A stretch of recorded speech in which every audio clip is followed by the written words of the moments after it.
All right, people, let's see if we can do this in a quick video here. So Hexa Pinball came out the other day. I posted my previous video about how I resin cast inserts into wood. They claimed they have a patent for it. I'll leave the link here on Pinside so you can read the thread, but I keep pointing out, hey guys, I know you think this is not, already done, but it's done. I go, here's a spooky playfield. Here's custom lettering. It's milky white resin. Here's a video of American Pinball's factory tour where they're saying they fuse it into the wood with resin.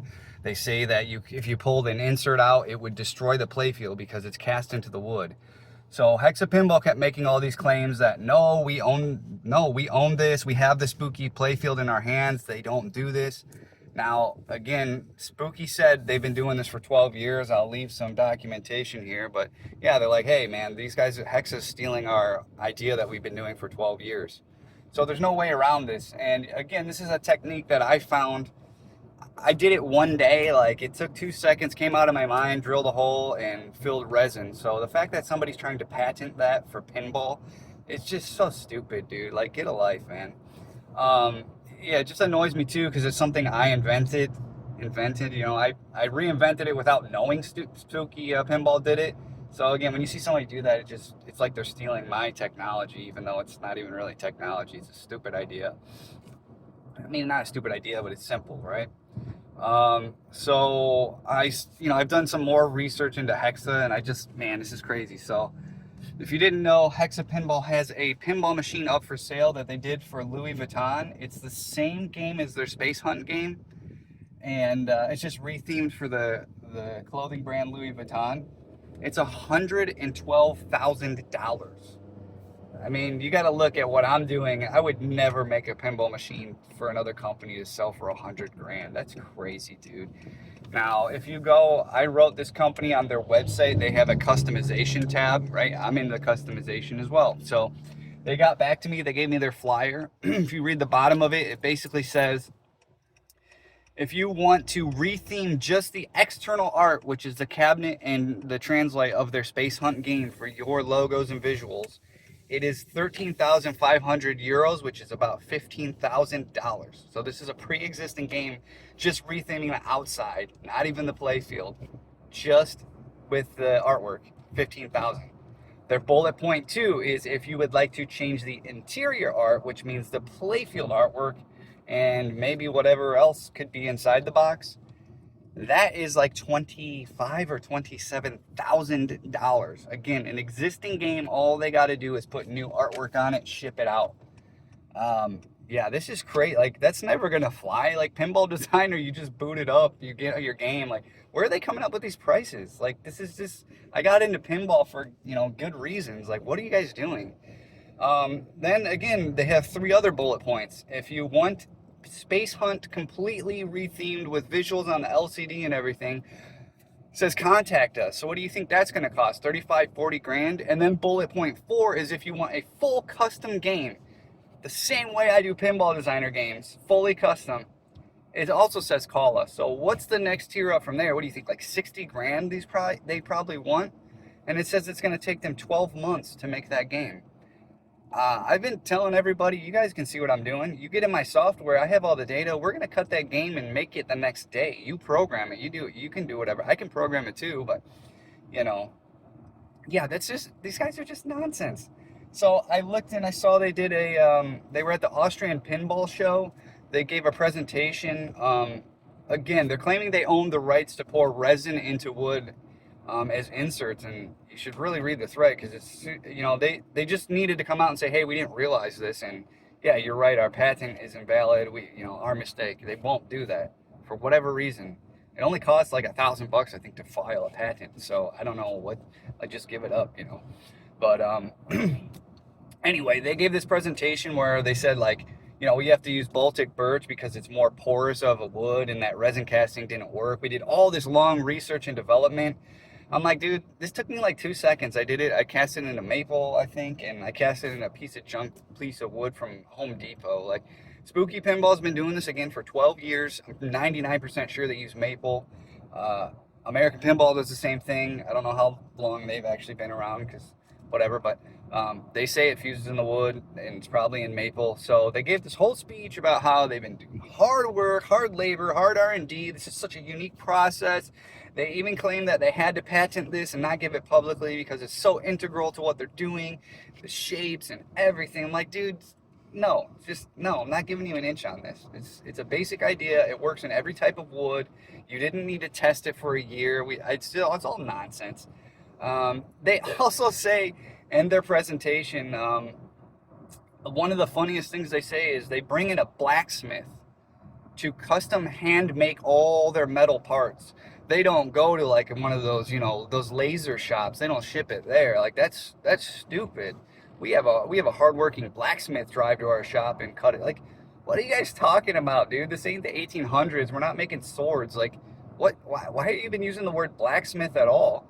And why would it be stupid to not have it automated to cut your stuff? Because they even say that their playfields are handcrafted and stuff.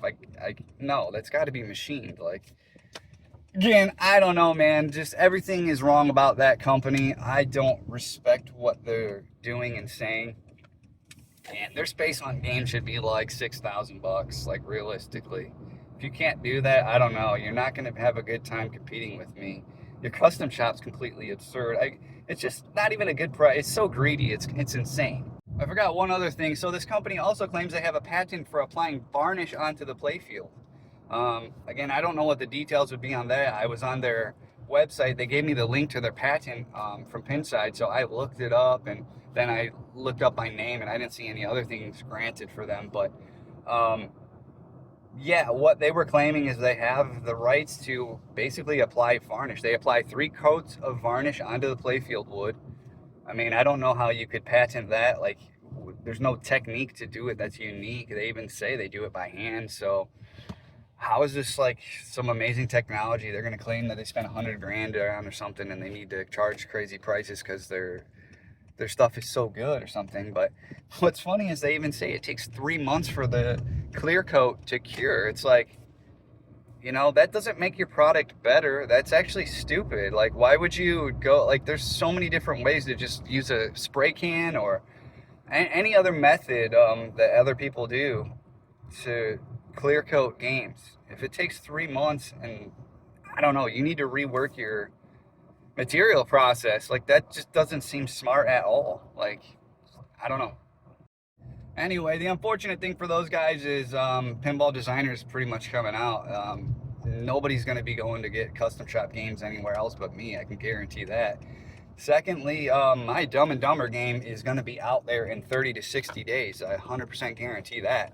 I have half of the cabinet cut. I'm cutting out the back box today. That's going to be CNC'd. All the code's going to start getting put together. I already talked to the local arcade, the Pinball Lounge. If you guys are familiar in Florida, they're pretty well known. They run a lot of tournaments and stuff. I'll be there for one of their Friday nights, so it's $10 all you can play Friday night, 8 to midnight. I'll probably get there hopefully around 6 and set it up so that people can get there early if they want to get on the game, check it out or something. So hopefully get a decent crowd. Usually they get like 20 or 40 people, so yeah, I'll be there, and that's kind of the beginning of my company at this point. I told you, right after that, it's like I'm having a kid and it's going to be stalled out, but that's the proof of all my technology and everything publicly in the cabinet, full size, everything, I have all the manufacturing data ironed out and everything. So yeah, man, this is going to be exciting because I've spent the time, I've done my due diligence, I've looked at other people's work, even, again, this Hexa guy said, yeah, we looked at everybody else's work and we have their playfields and we know they don't do this. And it's like, well, I did my due diligence. I looked at their playfield and saw that just by my own eyes, they were resin casting. I've done my due diligence to look up other patents for pinball machines. Like, I know what everybody's doing, and you got 3 or 4 people and all these weird claims. Like, you got to get out there and work hard, man. That's it. I'm a hard worker, and I'm asking for a fair price for my products. This was selected because it's a really tough wood, and also I will explain to you after, but the porosity of the wood is very interesting. We have a blacksmith, we have engineers, but so all the ramps and everything is done in-house in our atelier. We have our own blacksmith. It comes 2 or 3 times a week, depending on the work we have. So yes, everything is made by hand at our atelier, we don't just design a ramp and send it to I don't know where and they ship it to us. We do it by hand in-house. Layer of varnish. We put 3 coats and it takes 3 months to dry. So that just gives you an idea of the time we need to create the patented light inserts. So on this side, you can see that is really even. If anybody's ever worked on games, go ahead and see if you can feel the inserts. So our playfield manufacturer uses a special technique in which he fuses the lenses into the wood. Then it gets sanded down. It's a patented process. Okay. There will be no lifting and no sinking on those ever, because they're sealed in. In fact, if you try to take one out, you will wreck the playfield even worse. Oh. It's almost impossible to take it out. You will see that we can make, with this technology, the shape we want. Actually, the wood is cutted to any shape. So this is the Three Musketeers